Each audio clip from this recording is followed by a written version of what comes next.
Queridos irmãos, graça e paz. Convido-os a abrirem as tuas Bíblias em Levítico, capítulo 11. Hoje meditaremos nos versos 44 a 45. Lembrando que nesta exposição nós não estamos expondo capítulo por capítulo em Levítico, mas pegando os blocos principais que abrangem assuntos que são definitivos nestes blocos, e assim então trazendo o significado através de textos chaves de cada um destes blocos que nós estamos citando aqui, tá? Então nós meditamos nos capítulos de 1 a 7 em textos principais que conseguiam abranger toda essa parte. Depois Levítico 8 a 10, que é uma outra parte, uma outra divisão do livro, que fala sobre os sacerdotes. E agora nós vamos meditar num texto onde nós conseguimos, de uma certa forma, em um ponto específico, abranger os ensinamentos dos capítulos de 11 a 15. Então nós vamos meditar neste texto e nós vamos fazer referência aos outros capítulos deste bloco e também aos textos adjacentes. Levítico capítulo 11, dos versos 44 a 45. Diz assim a palavra do Senhor: Eu sou o Senhor, o Deus de vocês. Portanto, consagrem-se e sejam santos, porque eu sou santo. E não se contaminem por nenhuma dessas criaturas que rastejam sobre o chão, entre todas as criaturas que se movem sobre a terra. Eu sou o Senhor, que os tirei da terra do Egito, para que eu seja o Deus de vocês. Portanto, sejam santos, porque eu sou santo. Vamos orar mais uma vez. O poderoso Deus Trino, nós rogamos que neste momento o Senhor nos ensine mais uma vez da Tua palavra. Que nós possamos entender mais uma vez quem Tu és, o Teu caráter, ó Deus, aquilo que o define, um Deus santo, perfeito, puro, mas também quem devemos ser no Senhor, a partir da liberdade que recebemos como Teu povo. Ó Deus, para que, como foi dito também na liturgia, possamos nos santificar a cada dia, nos separar deste mundo a cada dia, e buscarmos viver uma vida que agrade a Ti, para que possamos ser luz neste mundo. Ó Deus, ajuda-nos no auxílio do Teu Santo Espírito. Não é possível nenhum pregador, por mais eloquente que seja, não é possível nenhuma organização textual abranger, ó Deus, a Tua palavra dentro dos corações, mas somente o Teu Santo Espírito.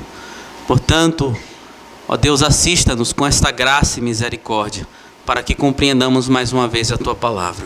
É assim que nós oramos em nome de Cristo, nosso Salvador. Amém.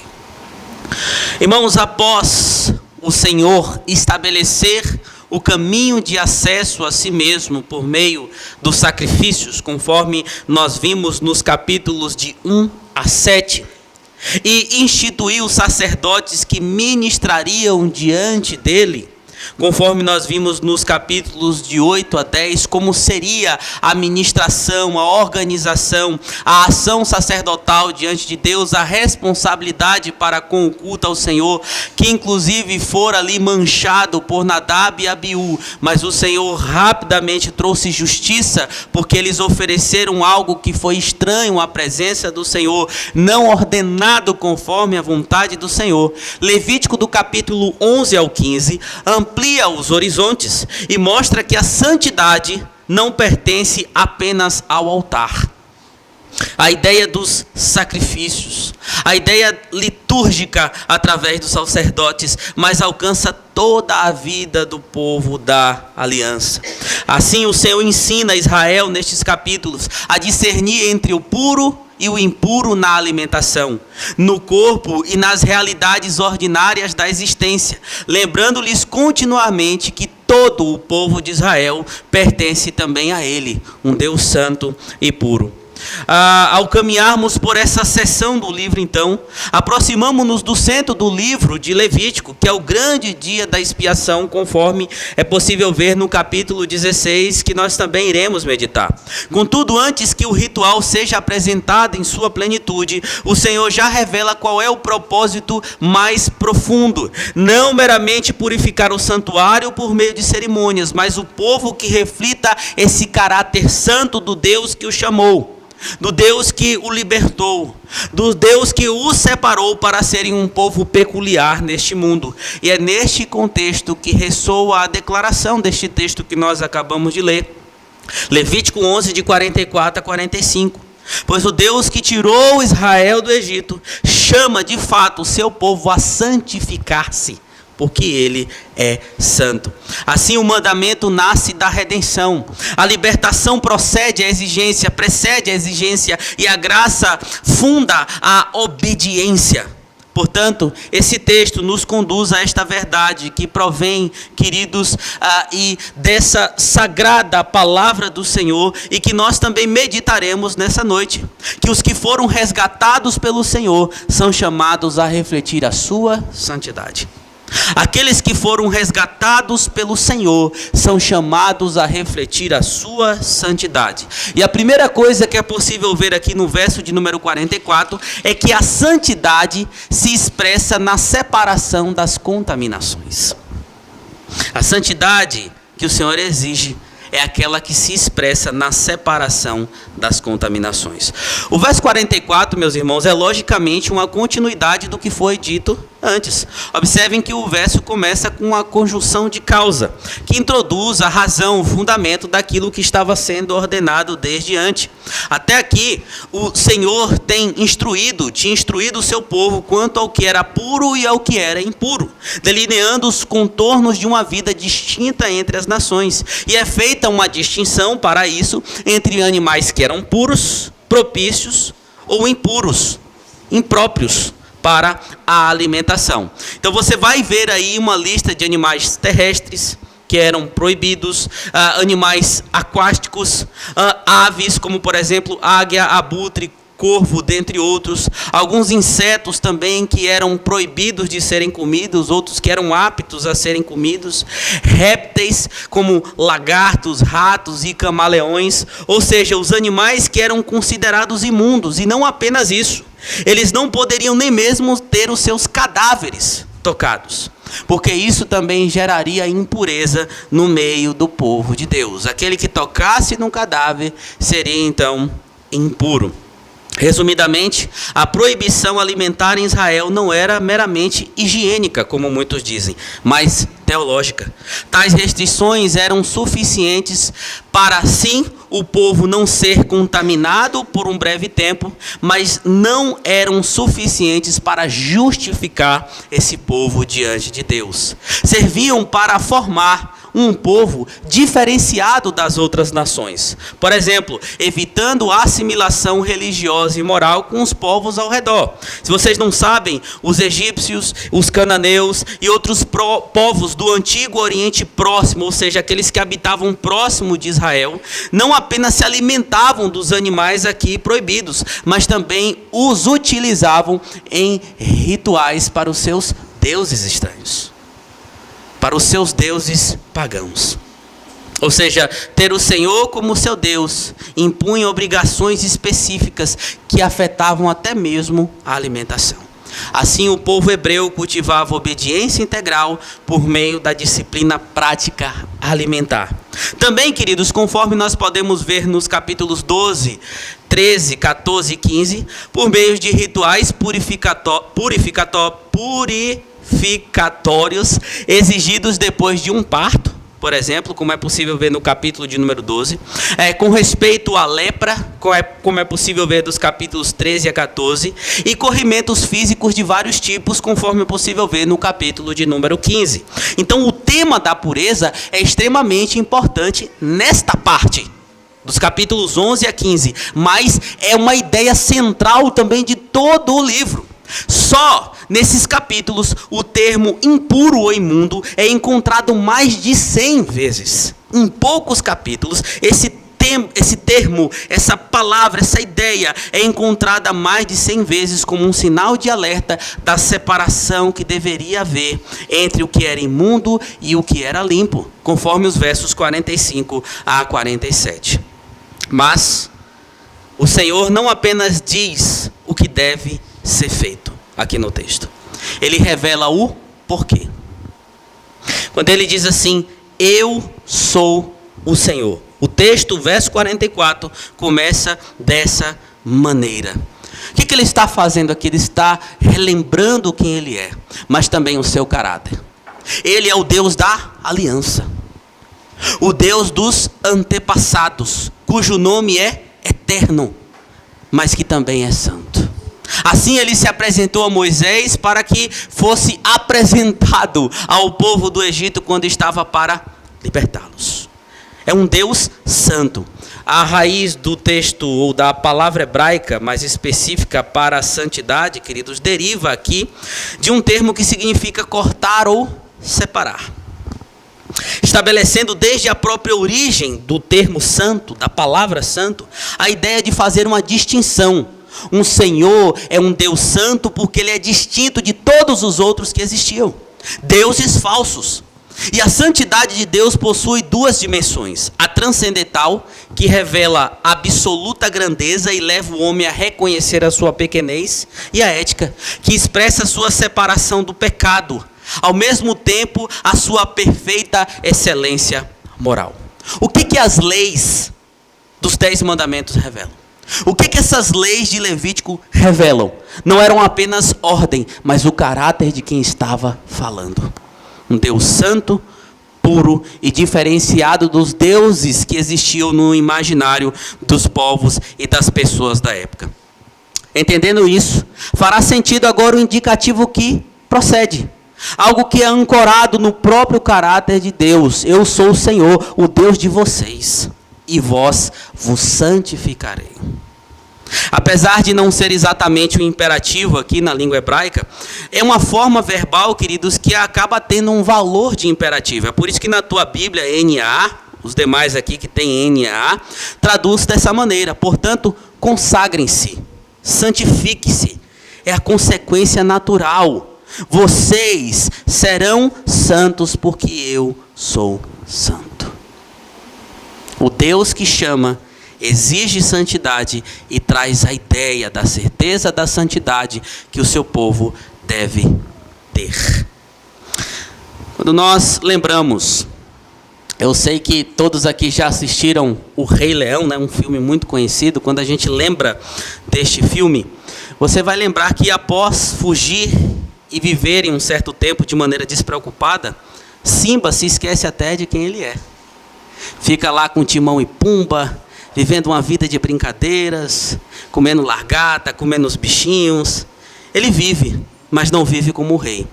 Até que em um momento decisivo aparece Mufasa. E lhe diz, lembre-se de quem você é. Veja só, Mufasa não começa dando ordens, tipo, volte e lute, o seu povo está precisando. Está sucumbindo, assuma o trono, haja assim ou assado. Não, Mufasa começa com a identidade. E quando Simba entende quem ele é, tudo muda. Ele volta, ele enfrenta, ele assume o seu lugar. Mas a ação nasce da identidade. É isso que desperta. E aqui no texto, queridos, quando Deus diz, eu sou o Senhor, o Deus de vocês, é como se ele dissesse, lembre-se de quem eu sou e, portanto, de quem vocês são em relação a mim. Essa é a consciência que vocês devem ter. A santificação, então, não é a lista fria de mandamentos, mas é uma resposta coerente à identidade revelada e recebida pelo Senhor. É claro que o sujeito participa ativamente do processo, fazendo aquilo que o Senhor ordena. Veja o restante do verso 44, e não se contaminem. Vocês não devem se contaminar por nenhuma dessas criaturas que rastejam sobre o chão, entre todas as criaturas que se movem sobre a terra. Mas vejam, inicialmente algo imputado e não adquirido. Queridos, e é importante, para não deixar dúvidas, ressaltar que quando Jesus veio, ele ensinou que a verdadeira impureza não vem do alimento. Porque muitos hoje pautam suas religiões em alimentação, colocando isso como se fosse a ação principal, ou a implementação, ou a consumação do que é ser santo para a vida de uma pessoa. Se você deixar de comer determinado animal, se você não comer uma carne de porco, se você não comer um bicho, um marisco do mar, um molusco do mar, assim você se torna santo. Não. Mas Jesus vai dizer que a verdadeira impureza vem do coração do homem. Não é o que entra pela boca que contamina o homem, mas o que dele sai. Lógico que você não vai sair por aí comendo urubu, rato, esse tipo de coisa, né? Mas que fique claro para nós, queridos, tudo isso era a sombra do que apontava para Jesus. Mas, queridos, nós sabemos que a santificação não é algo fácil para nós. É um processo.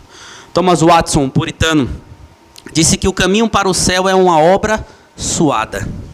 Por quê? Porque há uma batalha sendo travada o tempo todo.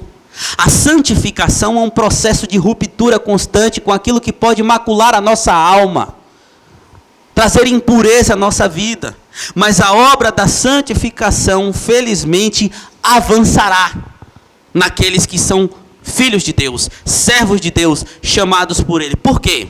O nosso catecismo de Westminster, o nosso breve catecismo, responde através da pergunta de número 35, o que é santificação?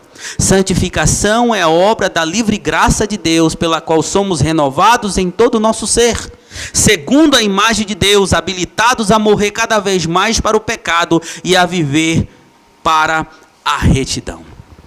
É por causa dessa graça identificadora entre Deus e o seu povo, que Ele chamou para si, que há a certeza de que a cada dia o Senhor vai nos habilitar para morrer às impurezas deste mundo, para aquilo que nos suja, para aquilo que nos mancha, e assim vivamos para a glória dEle. O que é que está escrito em Filipenses 1,6? Aquele que começou a boa obra em vós, há de completá-la até o dia de Cristo Jesus. 1 Tessalonicenses 5, de 23 e diante, o mesmo Deus da paz os santifique em tudo, e que o espírito, a alma e o corpo de vocês sejam conservados íntegros e irrepreensíveis na vinda do nosso Senhor Jesus Cristo. Fiel é aquele que os chama, o qual também fará.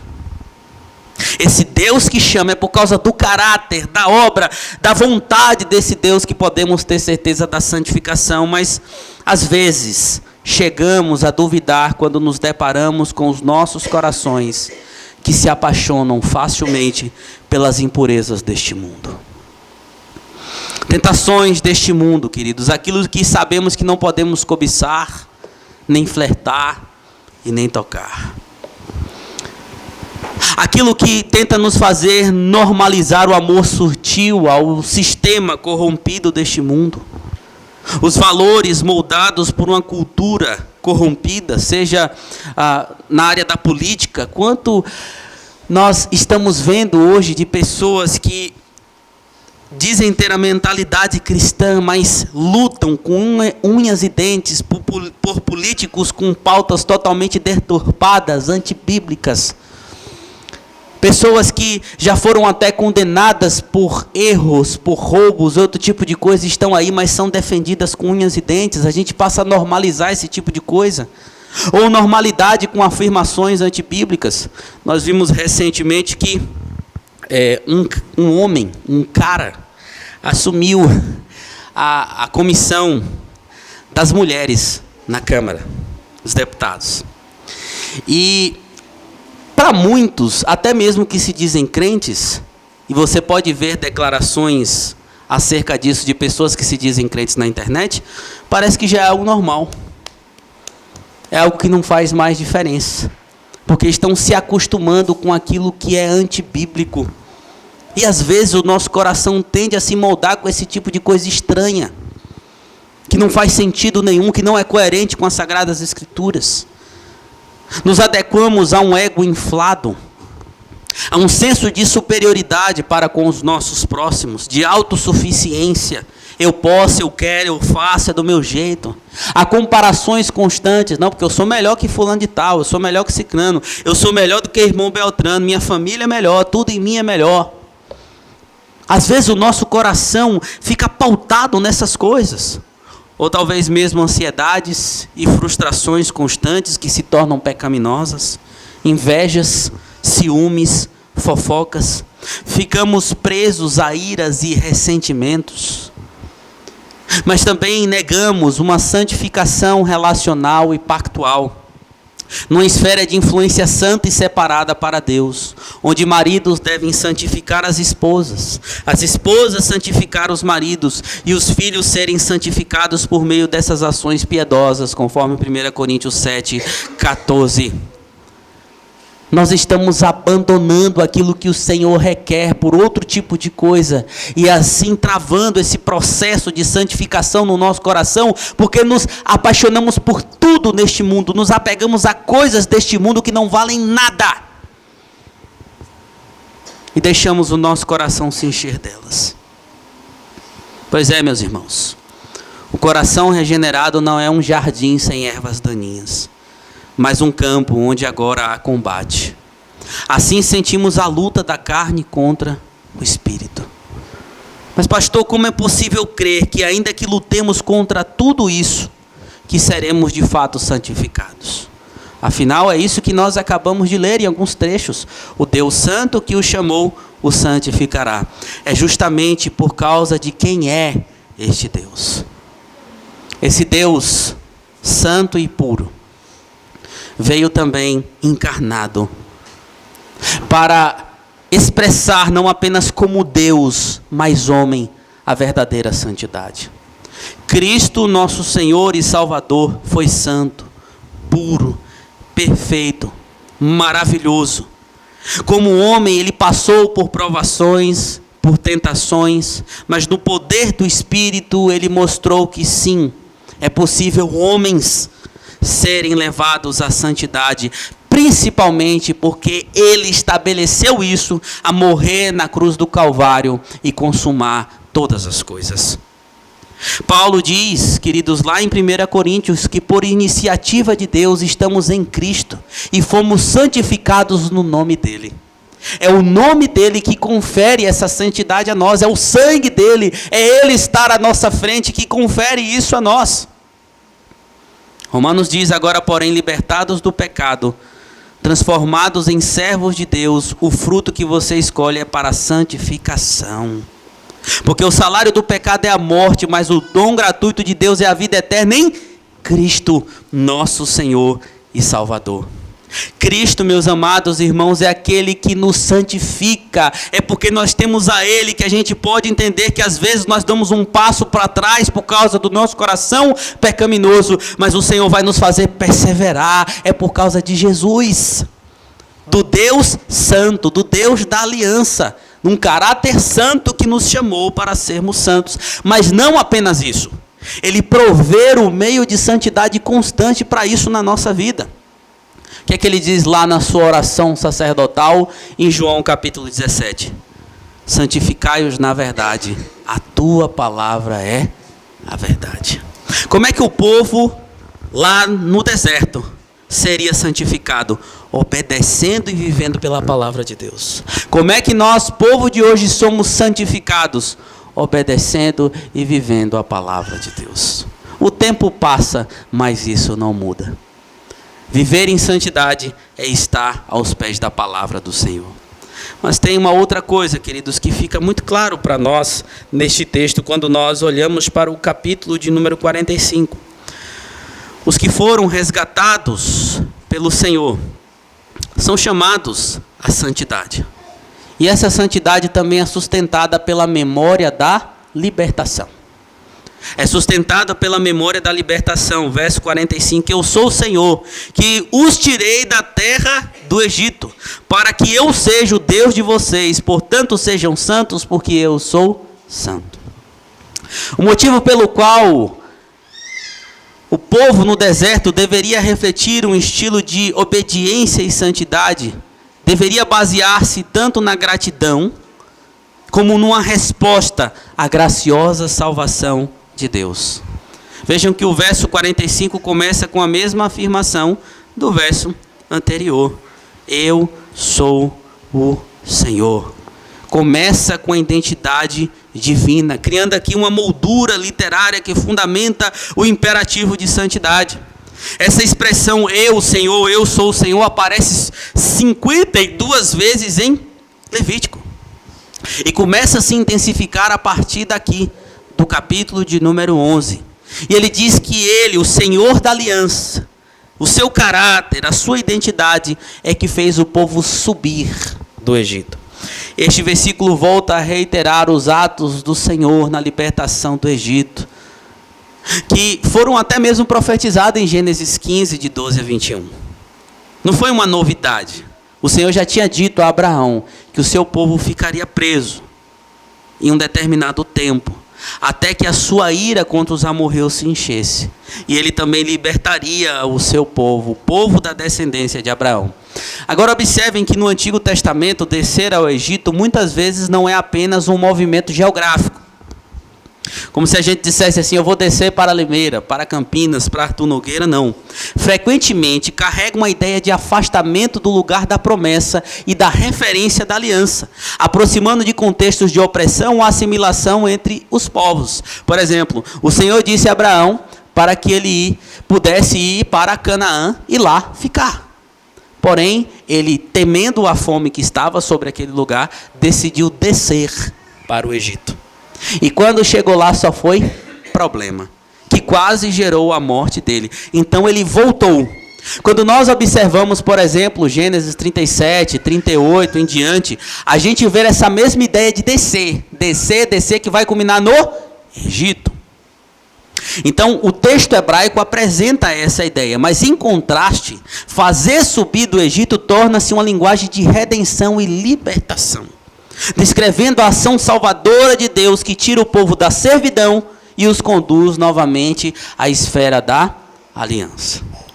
E essa libertação, queridos, tem um objetivo claro. Por que o Senhor libertou esse povo? Está claro, para que eu seja o Deus de vocês. Foi para isso. Ah não, o Senhor libertou para que aquele povo oprimido fosse libertado da escravidão, coitados, trabalhando para Faraó, estava ali na escória, morando em favelas.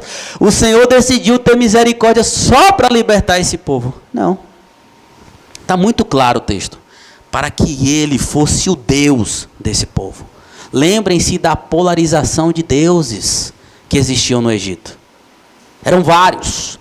Inclusive as pragas são utilizados com animais que eram relacionados a esses deuses estranhos, para mostrar que o verdadeiro Deus era o Senhor. Então existiam vários deuses, não apenas no Egito, mas em outros povos. Só que o Senhor separou, trouxe de volta o povo da aliança para dizer assim, vocês são meus. O que é que nós lemos aqui na liturgia em Êxodo 19? Vocês devem guardar a aliança, porque vocês serão a minha propriedade particular entre todos os povos. E meus irmãos, vejam que honra. Esse mesmo padrão existe hoje. Por que nós fomos chamados, libertados das trevas, atraídos pela graça misericordiosa, para sermos um povo diferente? Cristo deixou isso muito claro. Vocês são o sal dessa terra. Vocês são a luz deste mundo. Foi para isso que nós fomos chamados e regenerados. Vejam que aqui o texto segue um movimento típico da teologia da aliança, que nós tanto pregamos. A identidade do Senhor que chama, a redenção e a libertação por graça, a relação da aliança e o chamado à santidade.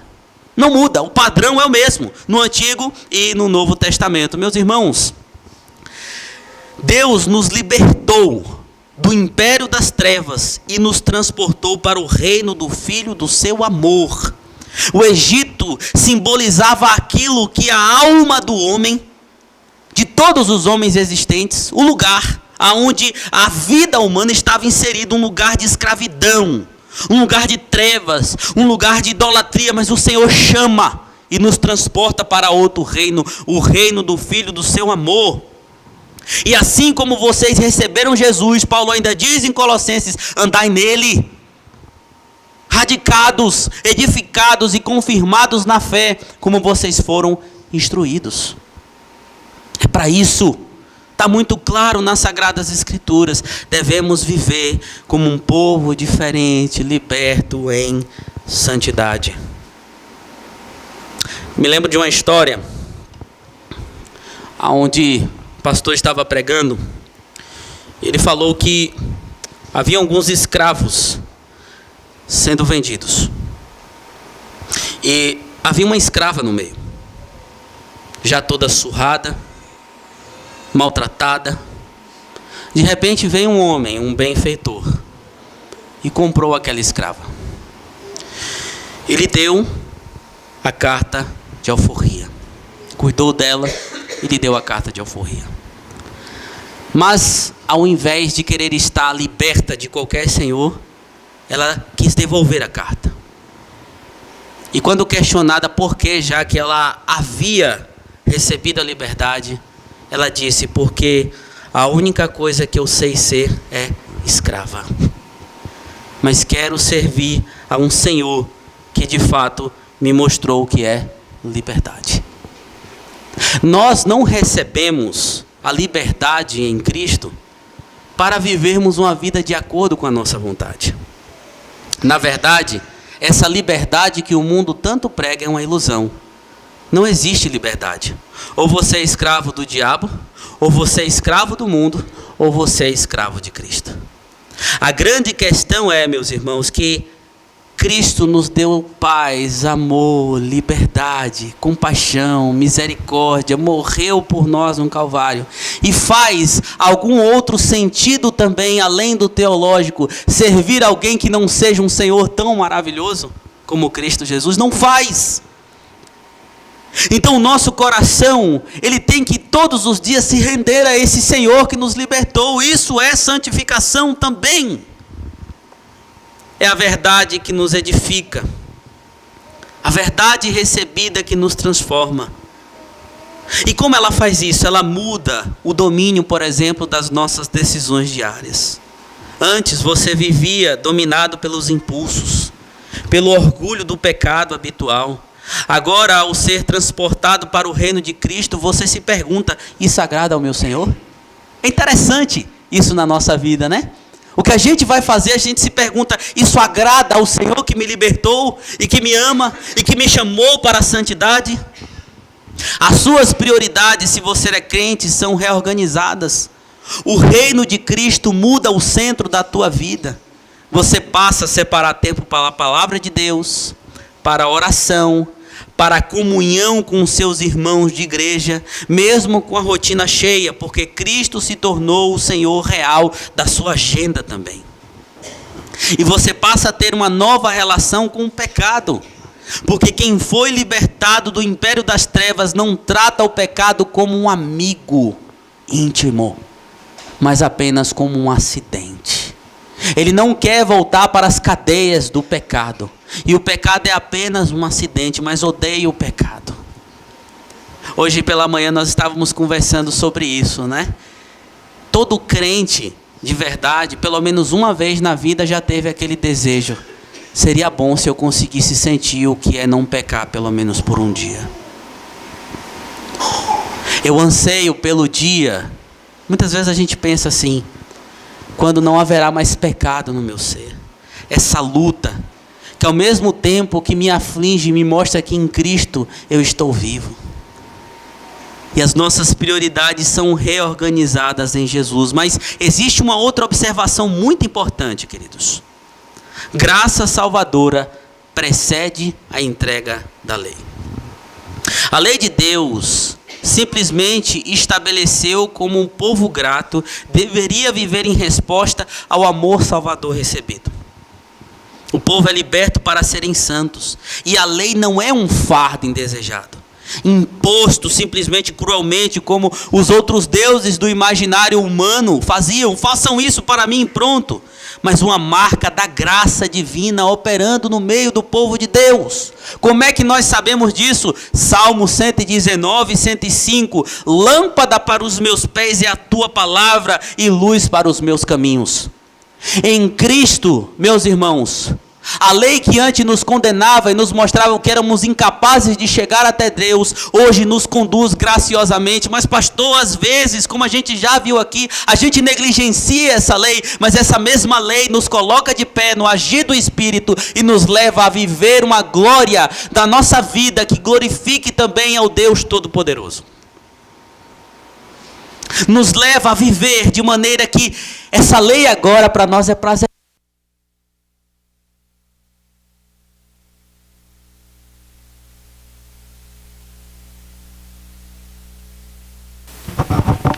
Não carregarás o nome do Senhor teu Deus em vão. Guardem o dia do Senhor, santifiquem o dia do Senhor. Honre teu pai e tua mãe. A lei vai se tornando para nós um prazer e até algo que nós queremos o tempo todo cumprir. Portanto, queridos, que maravilha é aqueles que hoje experimentam a graça do Senhor, compreendem verdadeiramente e não vê o chamado à santidade como um incômodo sobre restrições legais. Esse é o problema das religiões pautadas só em restrições. Não faça isso, não faça aquilo, não faça isso. Nem conseguem cumprir, porque ninguém cumpre a lei perfeitamente, e não são redimidos só por não cumprir. Até porque a nossa redenção repousa naquele que cumpriu a lei perfeitamente. E o que é que o verso 45 deixa claro para nós, queridos? Esse indicativo. Mais uma vez. E vós sereis santos, pois santo eu sou. Veja que isso é repetido 2 vezes nesses versos, mas é reiterado mais tarde, em outros capítulos sequentes, 19, 20, capítulo 26, porque também é um dos temas centrais deste livro. Santidade, separação para um povo que foi escolhido para isso. Mas tudo repousa para nós em Cristo. Esses animais, essas restrições, não foram suficientes para redimir o povo santo de Deus. Somente a cruz do Calvário foi suficiente.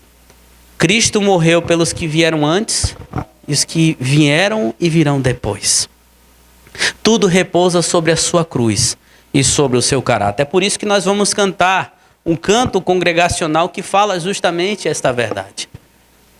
A mensagem da cruz é para nós o que temos de mais maravilhoso. E isso foi dado também para a nossa santificação. Convido os irmãos a colocarem-se de pé para que entoemos juntos este canto congregacional.